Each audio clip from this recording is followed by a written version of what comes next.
Oliver Gallup, thank you.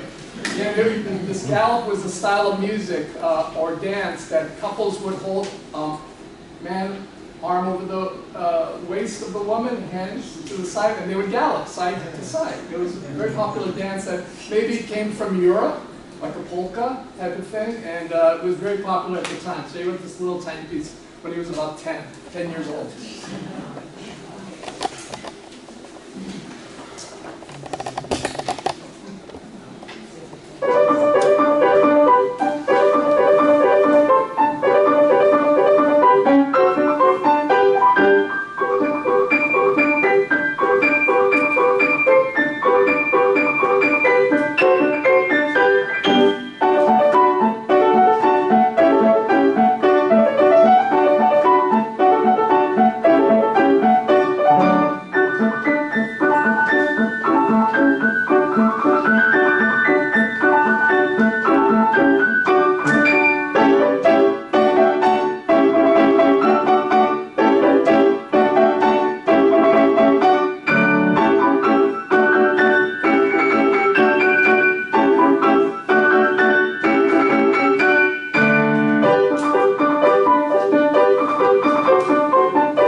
Moreau, Gottschalk, he was another famous composer of mulatto mix, both white and Caribbean. And he was a great pianist too as well, and toured all over during the Civil War and wrote some great pieces that began with sort of the beginning of American music, or the music sound, folk, spirituals, the blues. The next piece, from all of those traditions came the music from the big cities, you might say, of Scott Joplin, who sort of wrote the ragtime style and sort of paved the way to what would become the birth of jazz and swing music. And so he was from northeastern Texas, and he was lucky enough to, his mom was a house cleaner in people's homes. He stumbled across a German immigrant who came to this country living in Texas and took lessons with this man and learned how to play more of the traditional European Western music. And he combined that with African-American traditions of syncopation, offbeat rhythms. And you'll hear this in the left hand. It's like a march, like John Philip Sousa march, with beep, bop, being like kind of a rhythm section in a band. And then it allows the right hand to kind of be more improvisational in its melodies. So this is called Easy Winners, he wrote in 1901.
My pleasure to introduce my colleagues, friends on violin, on cello, on violin, with Muriel Oberhofer, and on cello, Paul Swensen.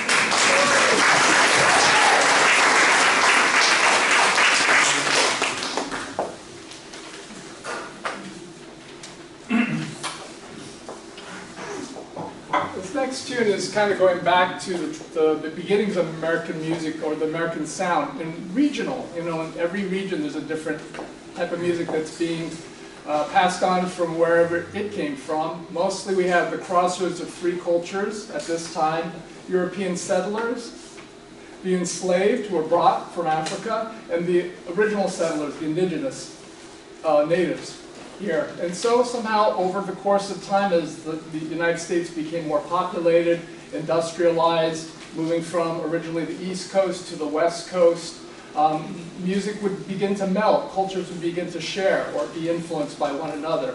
One particular tune that does come originally in one particular region is in the southern, deep south plantations, where the enslaved sort of created this type of music called the spirituals. It's to lift the spirits, that someday they would be free of bondage. Many songs you may have heard came from that canon or that tradition, like Every Time I Feel the Spirit, He's Got the Whole World in His Hands, Deep River, Nobody Knows the Trouble I've Seen, all these wonderful, there's like hundreds of these songs that were passed orally and orally from generation to generation. It wasn't until the early 20th century African-American composers such as Harry T. Burleigh would write some of these original spirituals and then create music that would sound very similar to that. And upon one occasion, the great Czech composer Antonín Dvořák was visiting New York City, heard this music and got to meet Harry T. Burleigh and said, "This is American music. When I hear it, I feel this is American. It's different from European music." And so Dvořák, when he went back home, he wrote the New World Symphony, where you have that second movement. You hear that American spiritual folk kind of sound. So we're going to do a tune here called Deep River.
reached, I mean, they are coming from the heart and soul of the people in that moment, in that state that they're experiencing. And this music would eventually make its way up to the big cities, the spirituals, blues music, folk music, would all hit the big cities and become influential into what would be American popular music as a result.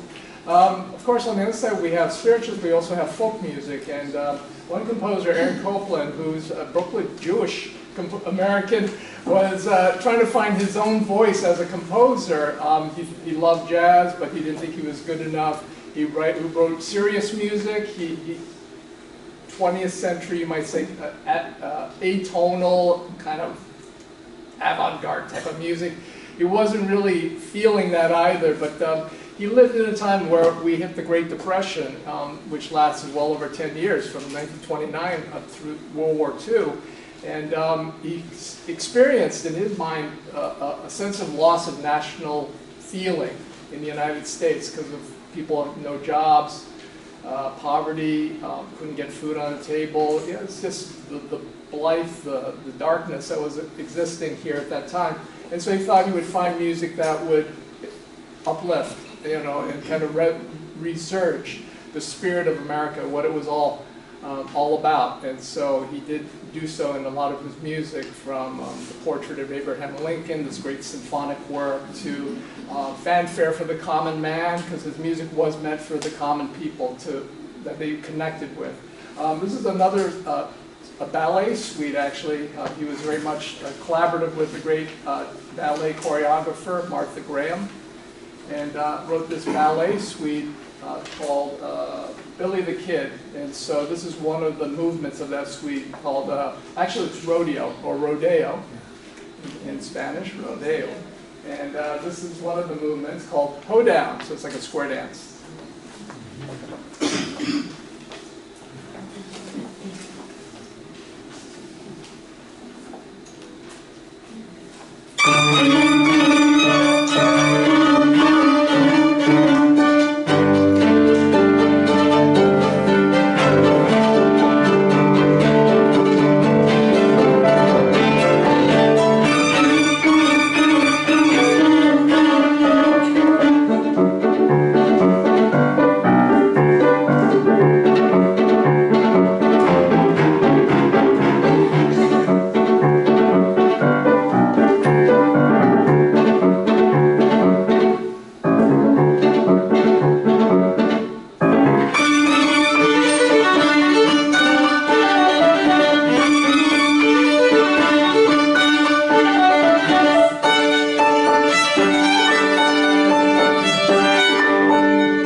very creative time in the 1920s. We had the Roaring Twenties, the birth of jazz, of course, but some really great inventions and foundings. In the technological world, the founding of IBM was formed in 1924. The first airmail postal system was in place in the 1920s. That means you could receive mail within a matter of days now, instead of horse and buggy.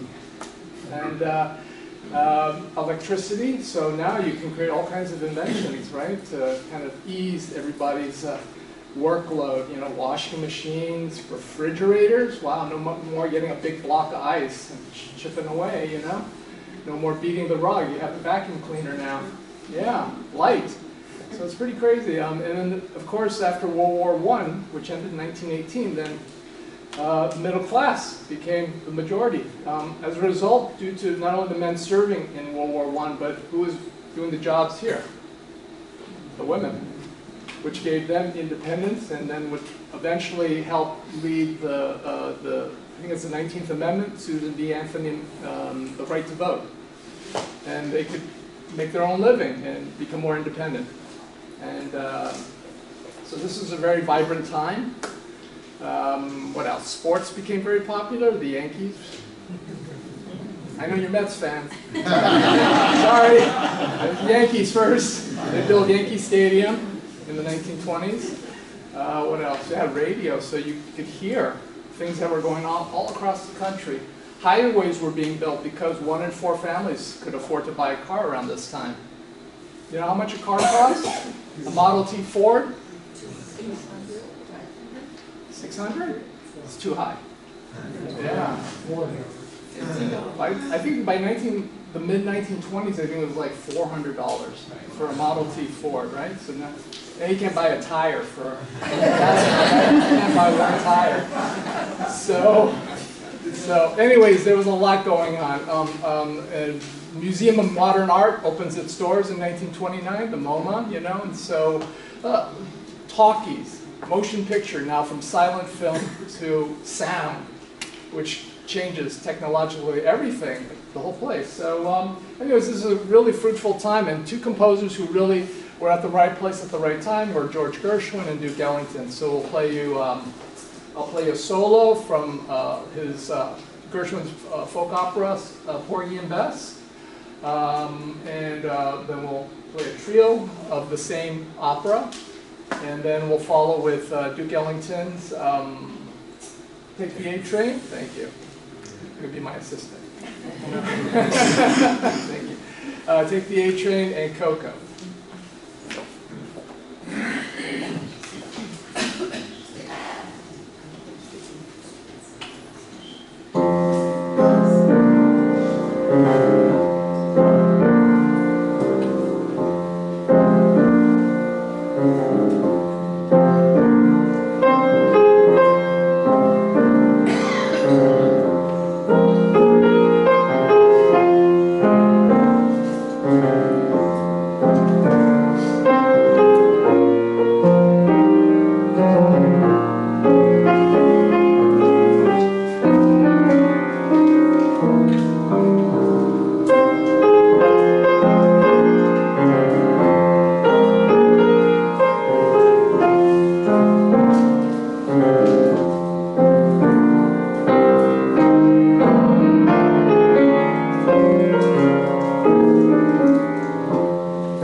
this one maybe, a little backstory is very helpful here. But these two tunes actually, Take the A Train was orchestrated by Duke Ellington and his band.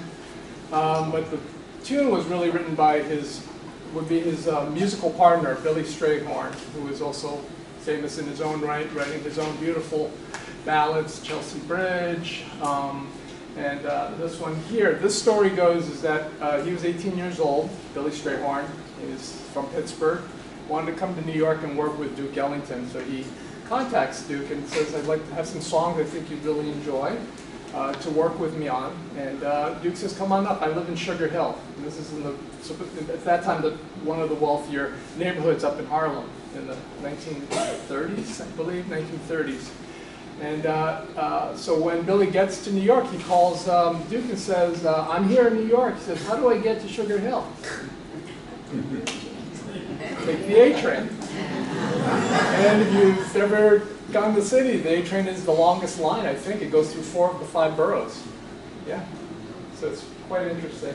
The second tune is written by Duke in one of his more sophisticated, darker, moodier tunes, which he was thinking of this kind of opera that he wanted to write, which kind of depicted African-American life, you know, at this point, at this time in his life and around him. But it was also paying tribute to the birth of jazz, where it originated in New Orleans, in Congo Square. So it has a bit of a dark, moodier sound, almost sounds like a march. But it's got the blues underneath it in this very dark key. It's really something he explores, and it's really rich in its own right, too, as well. And it kind of blends classical European with modern jazz of the time.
what am I playing next?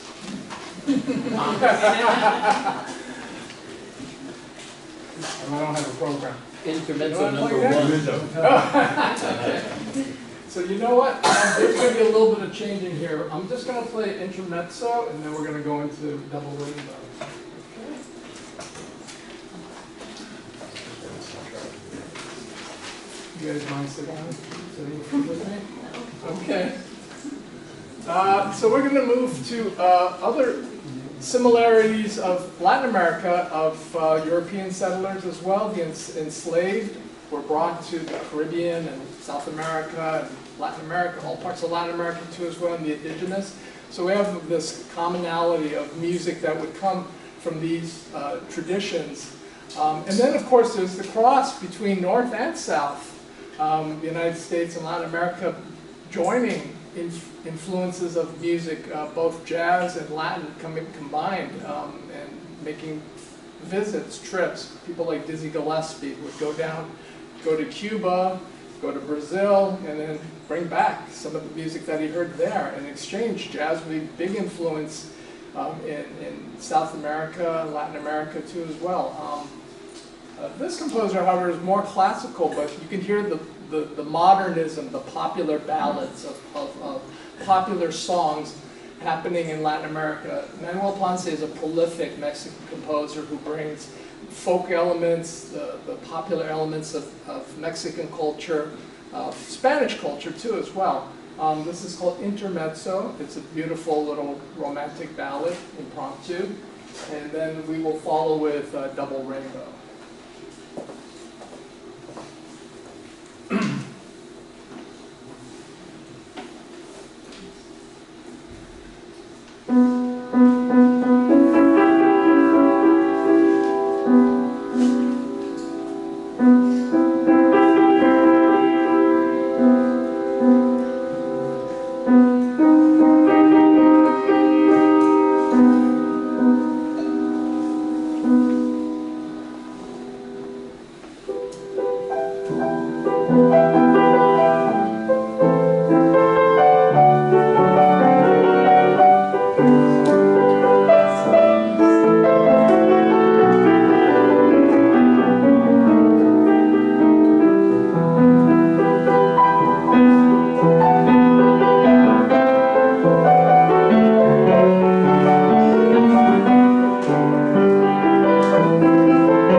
Rainbow is written by the great Antonio Carlos Jobim, and he was influenced by composers such as Chopin, the great classics, as well as jazz.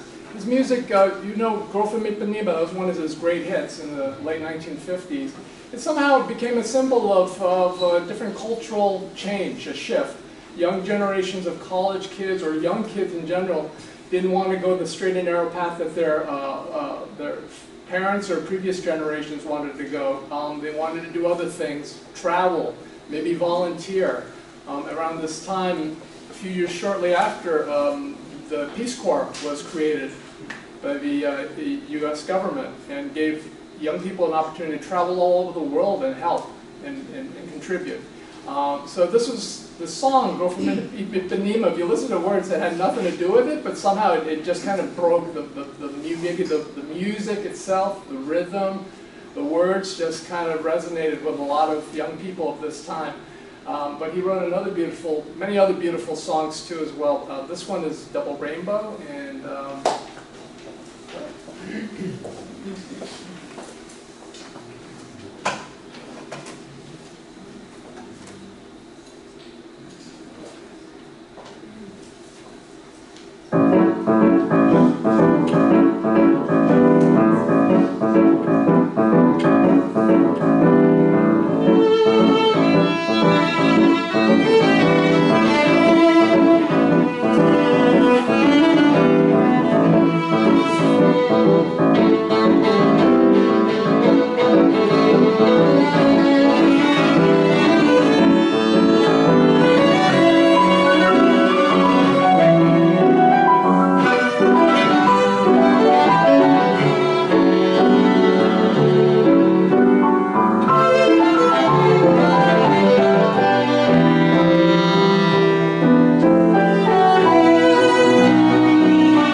World War II, when it ended in 1945, a lot of the GIs were able to were given the opportunity to have a college education, or learn a trade skill, or be educated at a university in other fields.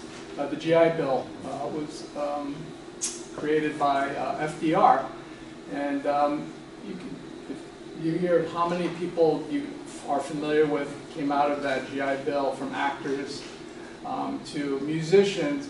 Dave Brubeck was one of them. He was in at the Battle of the Bulge, and also served as a band leader too in the military.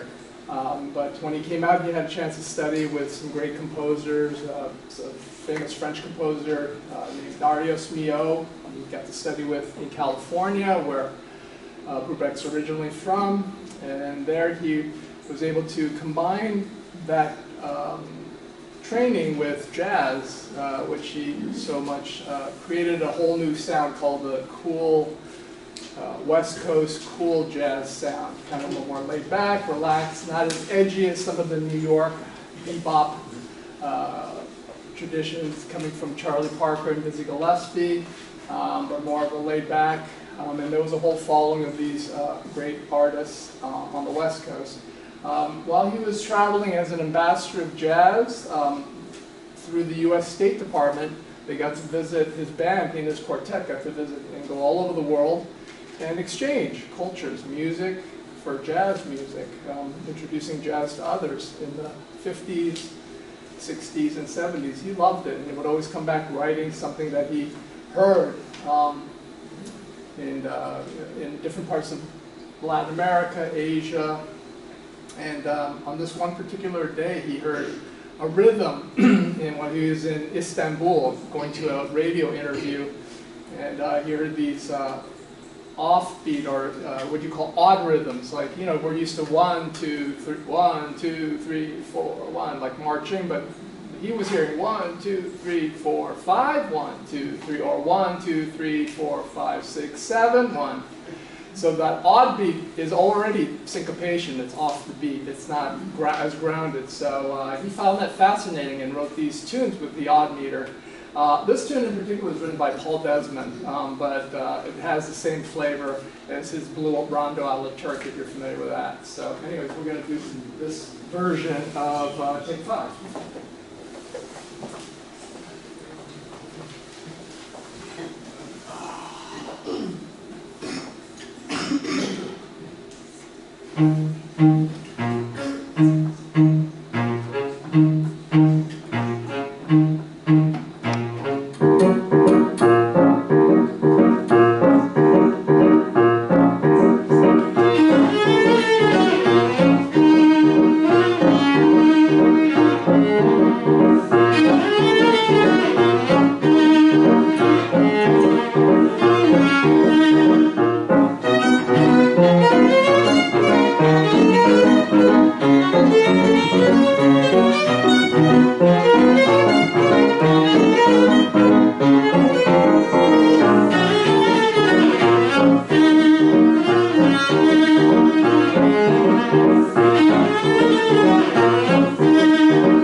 almost at the end of the program, and again, thank you so much. I want to thank the library, Sean, for having me back, having my group back, and we hope you enjoyed the music, got a little bit of history, probably knew it already. So, the last tune is it's from obviously one of the more popular American musicals of the 20th century, West Side Story.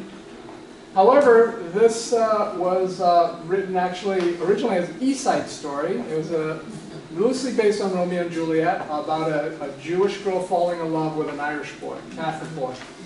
But they thought, you know, that's kind of old-fashioned, I guess, old story. They were living in the 1950s where you were dealing with the Cold War.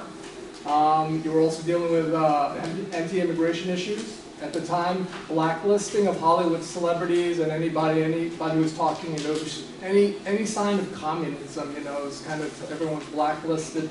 There was a very tense decade, I think, and so I think Leonard Bernstein, who wrote the music, Arthur Lawrence, who wrote the book, the story, and Jerome Robbins, the choreographer, all thought, let's do something more relevant. And they said, let's have it about a Puerto Rican girl falling in love with an American boy, not from the East Side, but Hell's Kitchen in the 1950s. And I met some people in the audience who said they lived at that time when this was occurring. It was just so rough and gang infested in that neighborhood during that time. So, and now it's Lincoln Center. So, it's you know, real estate's the only thing that's mean, you know, over there. So, they thought this would be a perfect kind of, I don't know if you want to say they were trying to make some kind of social statement, but it was just kind of being more real about what was existing. But the musical was great because you didn't have a song and dance, tap